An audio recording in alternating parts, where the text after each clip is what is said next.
Merhaba arkadaşlar. Bugünkü eğitimimizde e, biz pompa hidrolojide tanıştığımız 3 kuraldan bahsedeceğiz. Bizim bu kuralı görmemiz için böyle bir laboratuvarda test yapabiliriz. Bu bir motora bağlanmış. Bu bir relief valve olsun.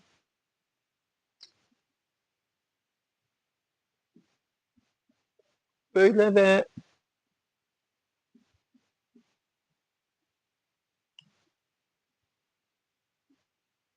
tanga boşalsın. Biz bura bir manometre koysak, bura bir manometre koysak, bu valve'i biz açtıkça burada gösterilen 7 bar olsa, burada 4 bar olur. Burada düşüşlerimiz var boru için.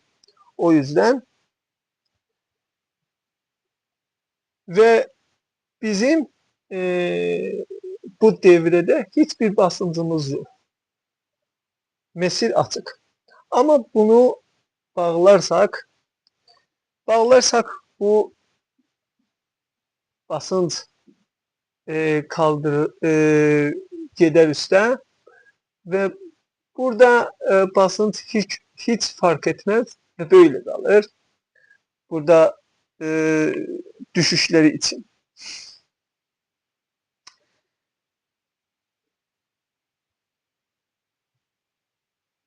Yani siz buranı nezarete alırsınız. Burada Pascal kanunumuz var. Bu Pascal kanununa göre burada ve burada da bir manometre olsa bunlar ikisi basıncı aynı gösterir. Biz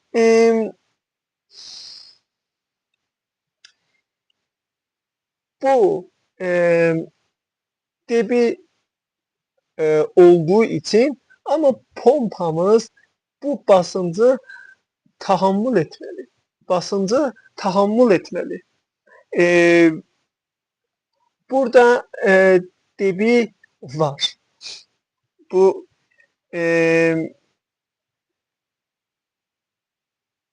biz hidrolojide 3 kural dedik. Bir kurallardan budur. Bu basınç yalnız bu valve'i kapattığımız için üretildi. Bu bir kural. İkincisi bu debi üretir. Debi var. Ve debi yolu kesildiği zaman bir basınç meydana geliyor.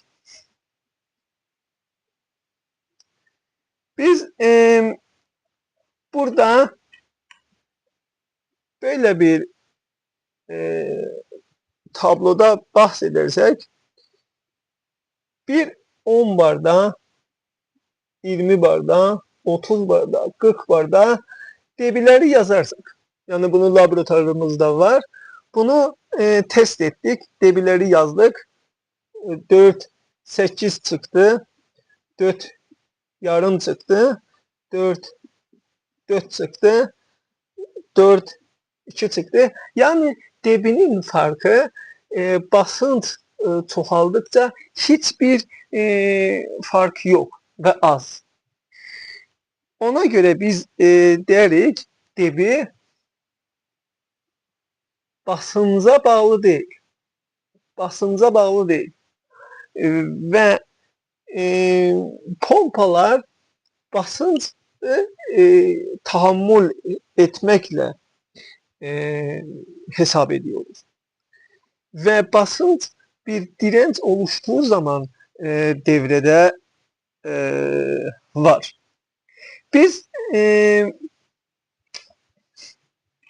buna bir diyagram çizersek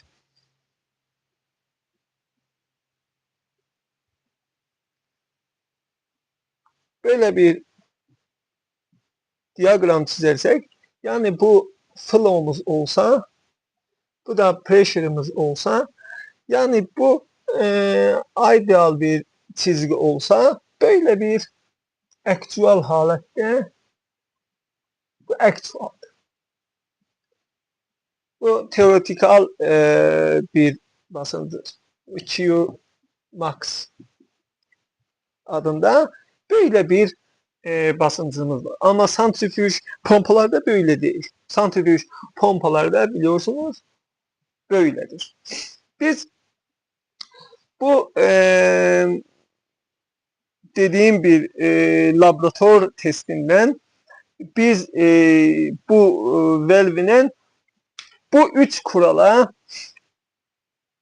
bakabilirsiniz. Videosunu hazırlamıştım önceden, var. Ama pompalar bahsine geçelim. Pompalarda bizim iki tür pompamız var. Biri non pozitifdir, biri pozitifdir. Non pozitif pompalar bu giriş ve çıkışları birbirinden ayrılmış. Ama burada ayrı değiller. Ve sen bir basıncı çoğalttığı zaman seyyalı bir sıvıyı dolandırmış oluyorsunuz. Ve aslında aksiyal olabilir, radyal olabilir. Radyal dediğimizde santrifüj, ya bunlar ikisi karışık bir pompalarımız var. Bu pompalar bir noktadan bir noktaya taşımaya yararlar ve bir burada vacuum üretemezler. Ona göre bir suction'e biz sıvıyı vermeliyiz. Bir mahzenin altında filan bir sıvıyı vermeliyiz.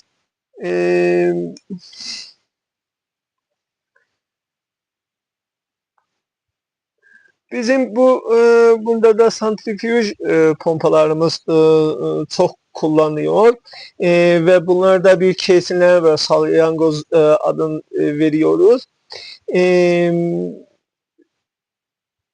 Ve bir impeller ile casing arasında bir aralık olmakla biz buna suction ile inputla output'un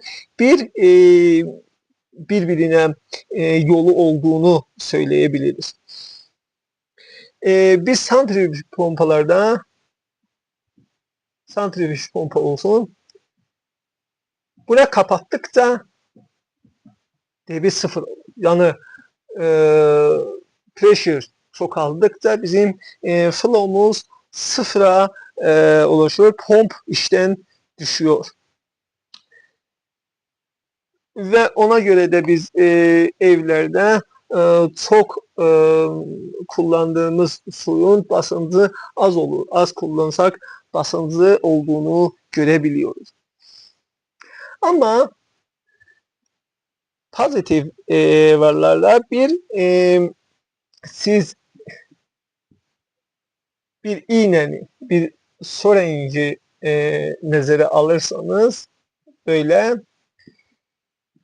bunun suyu çekmeki dalısında bir arkasında bir vacuum oluşturmakla, yani bu atmosfer basıncıyla bu arasında bir delta P ile sorabiliyor ve bir vacuumla çalışıyor. Ve sonra böyle bu çıkış olsun da giriş olsun, yani böyle soruyor, burada tuzağı salıyor ve böyle çevreye veriyor. Yani böyle bizim burada basıncımız artışı olursa pomp güce düşür ve bir basınç devrede oluşuyor. Bunların farkı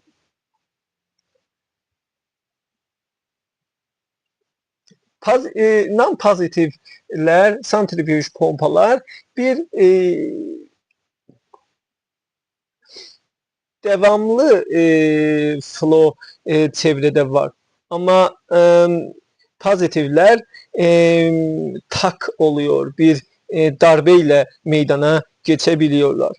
Ve dediğim gibi bir basınç oluştuğunda santrifüjler debisi sıfırla oluyor ama pozitiflerde böyle değil ve debini vermeye devam ediyorlar.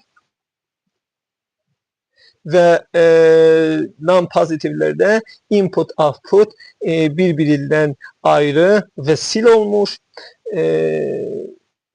ve non-pozitiflerde böyle değil, birbirlerine yol var ve vacuum vacuum'a olmayacaklar, olabilmezler. Pozitifler ya constant olabilir ya variable olabilir. Constant öyle debini verebiliyor, bu basınçla verebiliyor ama bu basınçla farklı olabiliyor. Biz bunu nasıl, yani displacement'i çevirmekle ya böyle bir çektim ya displacement'i, bu biz displacement'i böyle tarif ediyoruz. Hacim bir devirde hacmi hesap ediyoruz. Yani bunu azaltıp çoğaltmak ya bunun hareketini kontrol etmekle biz bunu variable yapabiliyoruz. Yani bir gear pompuda misalen 1200 RPM'de bizim 5 GP'miz var. Bu azaldıkça bu azalır. Yani siz bu bloku ya bunu bir safa ile değişebiliyorsunuz ya bir süretini değiştiriyorsunuz. Bu debini farklı olabilir. 0 olabilir. 5 GP maksimum olabilir. Değişebiliriz.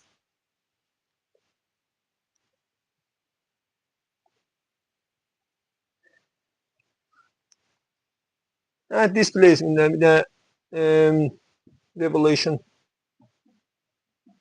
ile biz bunu değişebiliyoruz. Ona göre de bizim gear pompamız var. Gear pompalar var. Bahsedeceğiz bunları. Bir içten, dıştan bunlar var. Iskro pompalarımız var.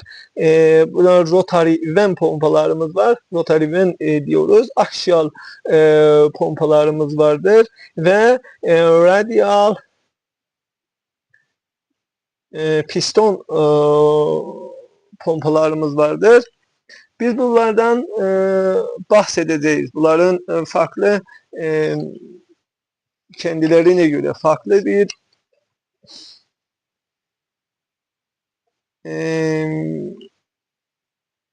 söhbetleri vardır.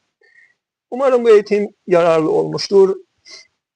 Subscribe edin, komentlerde önerilerinizi buyurun. Sağ olun, hoşça kalın.